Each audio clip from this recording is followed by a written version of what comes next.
Did you know the Empire, the Sith Empire, is still the bad guys? I know, I'm as shocked as you are, but let's see if we can unravel this mystery. Oh, right. They're murderous, enslaving scum. Well, that mystery didn't last very long, at least not for the reasonable among us. You may or may not be surprised to find out that there are plenty of people who think the Sith Empire is way better than the Republic. And with the ascension of Asina, the Empire is much better than it ever was before. But I got news for those poor folks. It's not really changed at all. Just got a new, kinder face, sort of. You might ask, how in the world could anybody think the Sith Empire is better than the Republic? Well, it goes something like this. The Sith are evil, yes, but they tell you they're evil. The Republic, on the other hand, says that they're virtuous and wonderful, and yet there's corruption in that their capitalist system. The Sith take your kid, indoctrinate them, or kill them if they aren't strong enough. But the Jedi, they kidnap your kid as soon as they know there's a Force sensitive, and then take them away and you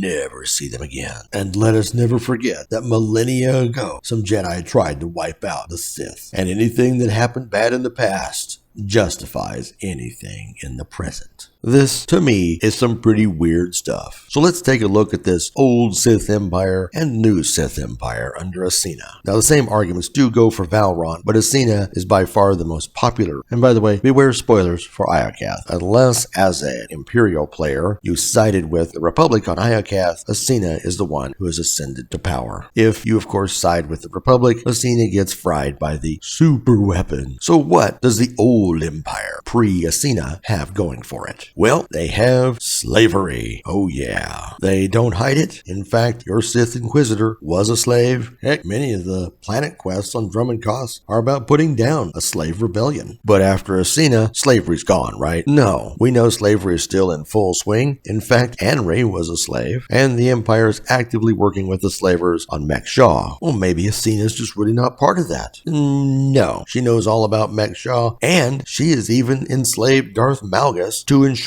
he does her bidding. That almost makes me feel bad for that scumbag. But shoot, nobody's perfect, so how about indiscriminate killing of civilians? I mean, the Empire didn't ever directly target civilians before, except on all those planets that it wiped out, but Asina's different, right? Nope. We have a direct example of when Darth Krovos wants to bomb the living crap out of a bunch of civilians on Corellia so that they can destroy the Meridian Complex. Asina's all on board that idea. The only one who opposes it might be your character. Okay, but how about all those invasions of planets? Balmora, Bel, Savas, Corellia, etc., etc. That's all old school Sith, right? Well, I reckon Manon might argue with that. Then so would Mek Shaw, so would Osas, and let's not forget Onderon. You know, I'm starting to get disappointed with Asina here. Well, we know she's gotten rid of all that horrible Sith infighting, right? Because we know they were knocking each other off like nobody's business before. But remember that time our Sith Inquisitor gets a chance to force taser Darth Anathel right out of his seat into permanent death right in front of Asina? This ain't looking too good for her. Okay, one last stab at this sucker. Asina has seen the great value of all the alien races, non-human and non-Sith, and allowed them into the military. How magnanimous of her. Or is it more likely that the war with Zakul has decimated the Imperial army so much that they need anybody they can get to fill those ranks? Because without soldiers, no matter who makes up those soldiers, you're not going to win too many wars. But we can say, in fairness to Asina, she has opened things up, and once you open the door a crack, it usually swings a whole lot wider pretty soon. So if nothing else, we can give Asina credit for that. But surely then, the Republic is way worse, right? Well, they still have slavery outlawed. We don't have any of the generals or top Jedi calling for the extermination of civilians, nor do we have any instances of them going and doing hostile takeovers on other planets. And even though Manon might not like the Republic isn't there to subjugate Manon. But surely we've got lots of evil infighting in the Jedi, right? No, there's really none of that. And it doesn't appear we have any instances of the Jedi kidnapping children and taking them from their families. I mean, we know they go identify them at an early age and try to get them into the Jedi if they can, but from what I can tell, they never directly kidnap a kid, kill the parents, etc. Now, maybe this happened in some extended universe book. I really have no idea. But it certainly doesn't happen in TOR. But hold on, you say. The Republic has corruption. You only need to look at Chancellor Suresh to see that. And you would be right. Suresh turns out to be a dirtbag. An epically huge dirtbag who has seized power and no one can take it away from her, right? Oh, our PC can go up and imprison her, kill her.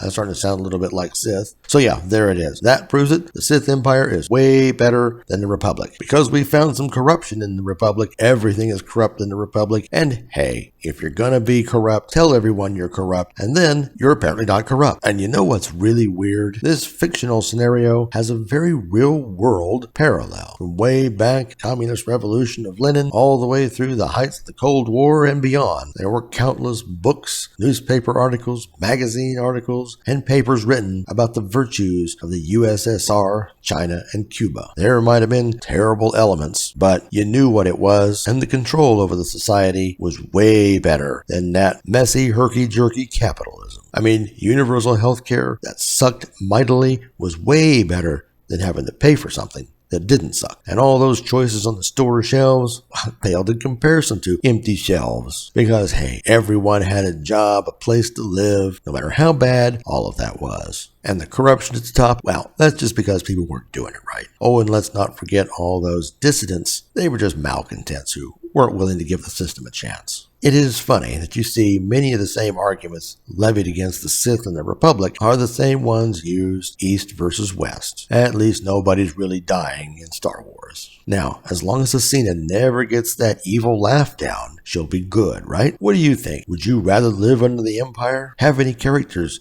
that would switch over to the Empire, or vice versa? Let us know in the comments below. And remember, do all those YouTube things, ringing bells and clicking icons and subscribing. Thanks for watching.